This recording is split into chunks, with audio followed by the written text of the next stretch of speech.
The Kansas City Chiefs have cashed in yet again, this time a 7th-round pick. And guys, this is another player who is going to play this season for the Kansas City Chiefs. He is going to have a role on this team. And the Chiefs have gotten more dynamic on offense with just 3 picks, and they have gotten more solid on defense with, well, all the rest of them. Now, who is Brashard Smith, taken 228 overall by the Kansas City Chiefs in the 7th round of the draft? Well, he is 5'9" and 7/8 inches, basically 5'10", 194 pounds, 4.39 40-yard dash, very fast, but a bit of a concerning 1.58 10-yard split. But he does show long speed on film, a 4.28 20-yard short shuttle, which would have been 3rd among running backs at the NFL Combine. 32.5-inch vert and 9'9" broad jump are nothing to write home about, but what is to write home about? Well, his production last year for SMU, 235 carries, yielding 1,332 yards, a 5.7 yard per carry average with 14 touchdowns, and 39 receptions, 327 yards, an 8.4 yards per reception average, and added 4 more touchdowns through the air as well, giving him 274 total touches, 1,659 total yards, and 18 touchdowns. Now, if you're anything like me, these numbers give you a little bit of a pause because you're getting a little bit of a flashback and you're a little bit paranoid that this is another Clyde Edwards-Helaire situation. That is not the case. Clyde Edwards-Helaire absolutely destroyed college football, but when he got to the NFL, he did not have vision. It appears to me that Brashard Smith does have vision.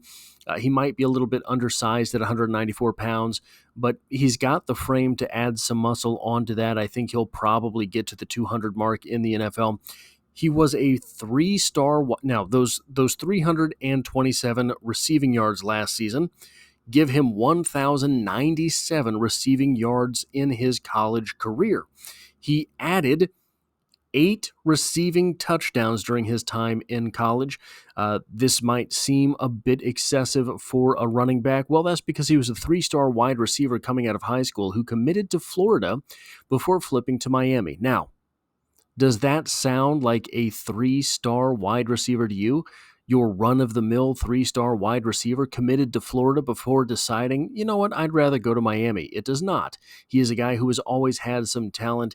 He played wide receiver in college before transferring to SMU to play running back there, so he is a natural pass catcher. He is a hands catcher.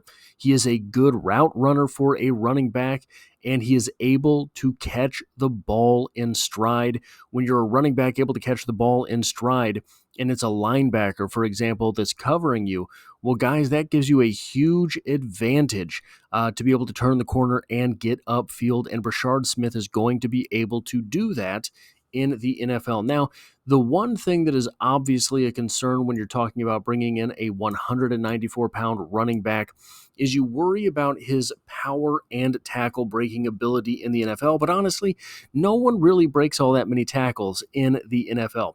Smith has the speed to outrun players, and he appears to have good vision as well. He appears to have very good balance also, and having good balance is going to allow him to break arm tackles. So when you mix together his speed with his shiftiness, with his vision, with his balance to break arm tackles, that's going to give this offense possibly a dynamic that they do not have right now or did not last season. Moving on to point number 3 here, this is encroaching a little bit on the job that Elijah Mitchell was signed to do, right? This all sounds like Elijah Mitchell, but these two add an element to the running back room that was not there in 2024. 2 dynamic running backs that will be able to run good routes out of the backfield, be weapons for Patrick Mahomes on the field. It's going to be interesting to see how the snaps really work out for the running back position. I think, look, Elijah Mitchell is a special talent if he is healthy and fully recovered. Kareem Hunt is a guy that is going to fall forward and get yards, right? if Elijah Mitchell is healthy. We know who he is. We know who Kareem Hunt is. Isaiah Pacheco is still a little bit of a mystery. The Chiefs struggled last season when Isaiah Pacheco came back. He had a good early season. He was looking a little bit like a guy who had learned from his first 2 years in the league before that injury. But afterwards, maybe it was the injury, maybe he wasn't 100%, whatever it was, he looked like the old Isaiah Pacheco. So the running backs are going to be interesting when you start looking at who's getting the snaps, what positions on the field, what down and distance. Because Brashard Smith, Andy Reid is going to want to have him on the field. Patrick Mahomes is going to want to have him on the field. They are going to want to figure out who this guy is, because if he is in the NFL who he was in college, and it's a big jump up in competition from SMU, but if he is who he was in college, this can be a special player. This can be a special weapon. This is a guy who can change the way a defense is playing against the Chiefs, because you have to cover more of the field with a guy like Brashard Smith on the field, in the backfield. He is good at manipulating angles, and he is good at taking angles away with his speed. These are interesting to watch on film. Look, if you pull up a highlight reel for Brashard Smith, it's actually a little bit aggravating. It's actually kind of upsetting. Why? Because you have to wait through so many end zone celebrations to get to the next play. But he is more than just a highlight film guy. He's going to change, like I said before, the dynamics of the defense. Is going to open things up for other players. And when he's on the field, one of the interesting things that's not going to get a whole lot of talk, when he's on the field, you're probably going to see the defense go with a lighter set. They're going to take a linebacker out. They're going to put a safety in. They're going to roll that safety up. Well, that's going to be very good for Travis Kelce, because Travis Kelce is bigger than a safety. Travis Kelce is going to be able to get behind linebackers. So the defense is going to have to play a little bit of chess on the field with the players who are out there. PFF had him as the 139th prospect overall.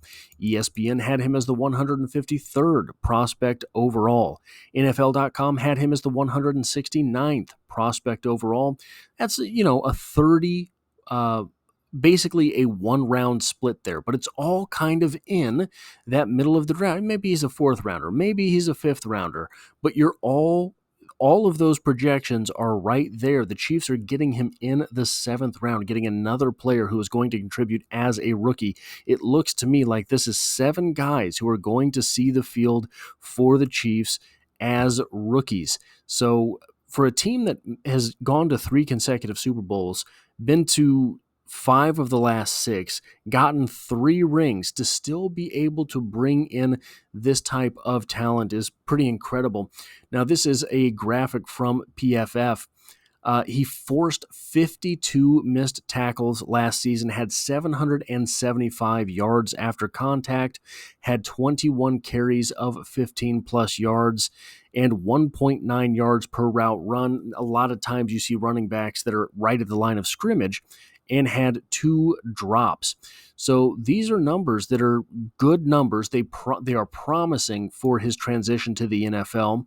But again, you're going to have some reservations because he is undersized. Now, last year, he had a 90.3 grade from PFF. That's, guys, that's an A, right?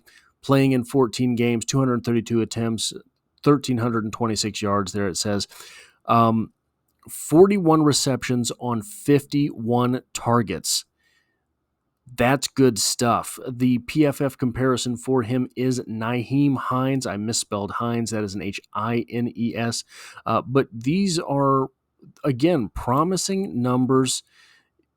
You're looking at a guy who is loaded with potential. You're looking at a guy who is going to come in. He's going to get reps. Andy Reid wants him to succeed. Patrick Mahomes is going to want him to succeed because he is a special player at the college level. if he can translate that to the NFL, if he can translate a portion of that to the NFL, then the Chiefs have another dynamic playmaker who is going to be cashing in yards on the field. Now, when talking about does he have the power to play running back in the NFL, part of that's going to be illusory, right? Some running backs, Isaiah Pacheco has a whole lot of power. He's got a good weight. He's got a good 40. He's a powerful back, but he has a problem with vision. Clyde Edwards-Helaire had a problem with vision. They run into people's backs too often on the field. Part of that is I don't think those two guys are all that shifty. And being shifty allows a running back like Brashard Smith to find a hole where a guy who just takes the ball and runs full steam into someone's back is not going to get there. And he does have some power. So is he going to be bowling over defensive tackles the way that Kareem Hunt does from time to time? No. Is he going to be taking on linebackers face mask to face mask the way that Kareem Hunt seems to revel in doing? I certainly hope not. But he does have some power. He's going to be able, maybe not to fall forward all the time, but to pick up yards. And that's something that the Chiefs sometimes with their running game struggle to do.